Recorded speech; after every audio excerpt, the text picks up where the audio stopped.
SED 390 Assessment to Instruction is one of your required courses during Fieldbase. Here in this video, we will go through the course overview, the grading, and the essential application for this course, which is called the Evidence-Based Practice, or EBP application. In SED 390, you will learn about the educational assessments, approaches, and methodologies for a variety of learners across environments. The main application for this course is the Evidence-Based Practice, or EBP application. The course will prepare you to design successful instruction through the application of well-rounded evidence-based practices. The grade earned in this course is a compilation of your performance on the major essential application, that EBP, and the related project progress forms, and the development, implementation, and assessment of your instructional plans. The final evaluation for all requirements includes the following: the process you employed, your comprehensive, systematic, and timely progress, and finally, the product. Focusing on those 3 P's, we're again going to talk about the process, progress, and product. Your process and progress are assessed through your independent, timely, and professional completion of the pre-plan and any other documentation assigned by your university supervisor or coordinators. Thus, your EBP pre-plans and preparation at your visits are vital to success of your overall application. Please do also keep in mind that you will be completing these requirements concurrently with your other courses. The grading procedures and scale for SED 391 are outlined here. The first 40% of your grade is based on your EBP application. The next 30% of your grade comes from instructional plans 1, 3, and 5. The other 3 instructional plans you will turn in during Fieldbase will go in a different course. Lastly, the additional 30% of your grade comes from the weekly reflections on data, reactions from your cooperating teacher or CT, and your EBP pre-plan. Those grades for the last 30% of your grade will be determined at your site visits by your supervisor. Additionally, your supervisor will assess your instructional plans and your coordinators will assess your applications. Please keep in mind the requirements outlined here that also evidence the disposition standards and grading scale. As a reminder, you must earn a minimum of a C in this courses and all field-based courses. As you may recall, many of your resources are housed in your 252.01 course. However, in SED 390, you will find an Assignments tab where you will submit your 3 instructional plans by 8 a.m. on the dates they are due. You will also submit your EBP application, commentary, or graphic organizer in this tab by the due date and time listed for your section. You will then submit the hard copies in a folder organized in the specific manner shown here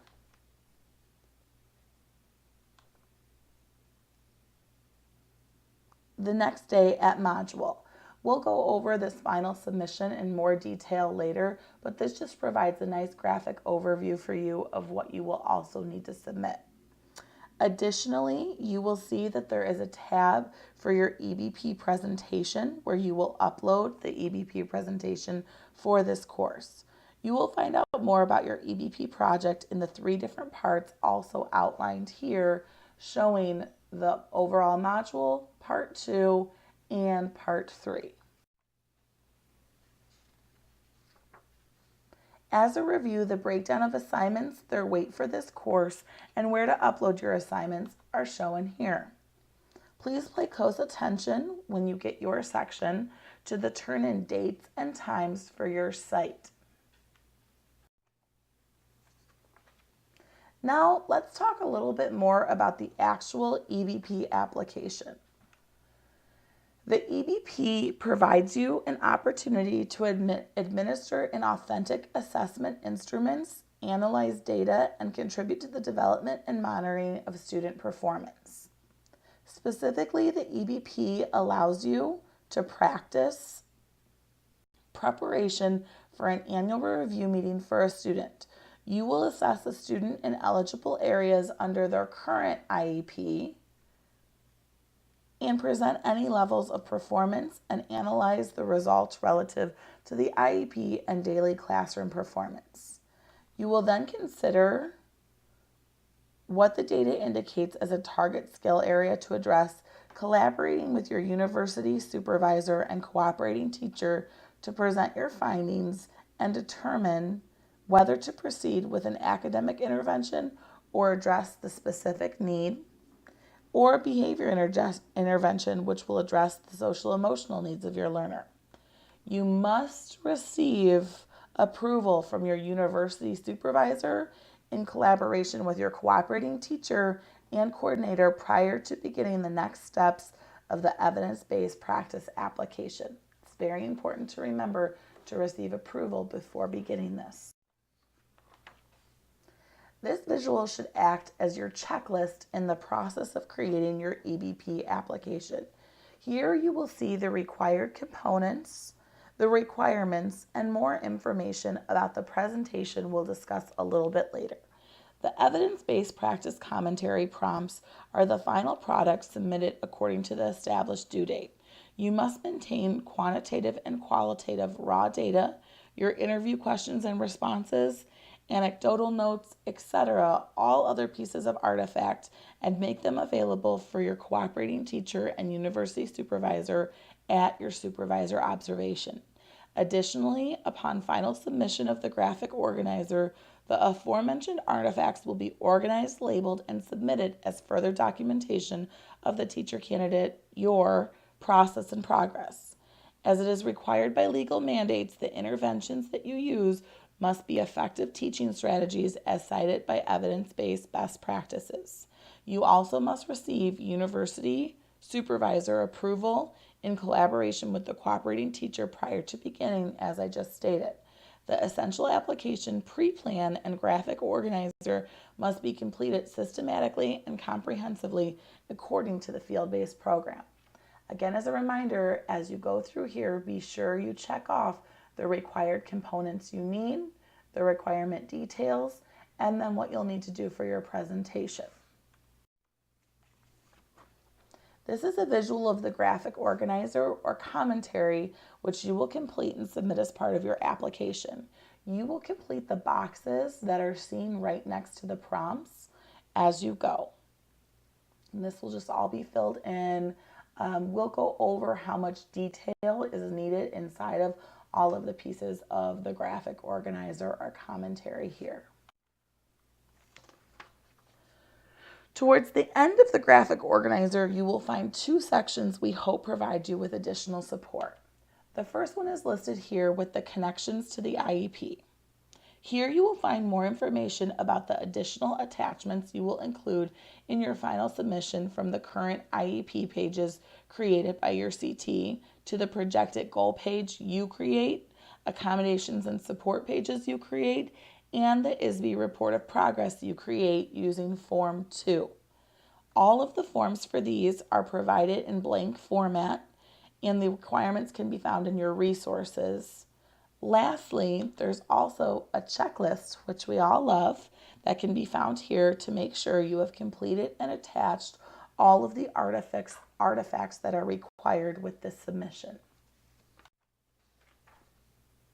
Pre-plans and pre-approval meetings are a vital part of the essential application process for the EBP application. You will need to prepare your responses ahead of time when you have your pre-approval meetings with your supervisor. Some students choose to write out their answers and questions here in the comment section on their pre-planned forms, while others respond right below in the prompts. Some students are even able to create notes for themselves and simply speak to the prompts with their supervisor. You will want to be sure you have all questions, documentation, evidence, and materials for your pre-plans prior to when your supervisor visits to earn this proficient score in all of the pre-planned categories at each visit. At the end of the application, you will have 3 pre-planned scores, which will be entered into SED 390 in connection with your EBP application. It will come out to this one final point value out of 13.5 points, but it comes from your 3 different pre-plans. Please be sure to utilize your in-depth rubric every step of the application process. This is exactly how your coordinators grade your application. Thus, you will want to prepare your commentary to include all rubric components, correctly incorporate all artifacts and evidence, and use the rubric to score yourself prior to submission and correct any mistakes you may have made. Finally, upon completion, you will create a presentation about your EBP to share with your peers. This is really cool because it will help you to learn about multiple interventions and build your bag of tricks. Requirements for your presentation can be found here in the presentation rubric. Please note you will need to print an accompanying handout of your intervention that you created for each member of the class. After completing your presentation, you will add it to the EBP presentation tab by adding it in your own page in this section. This will allow for presentations to go quickly at module and be stored in one location. We're so excited to see what EBPs you create for the students in your class.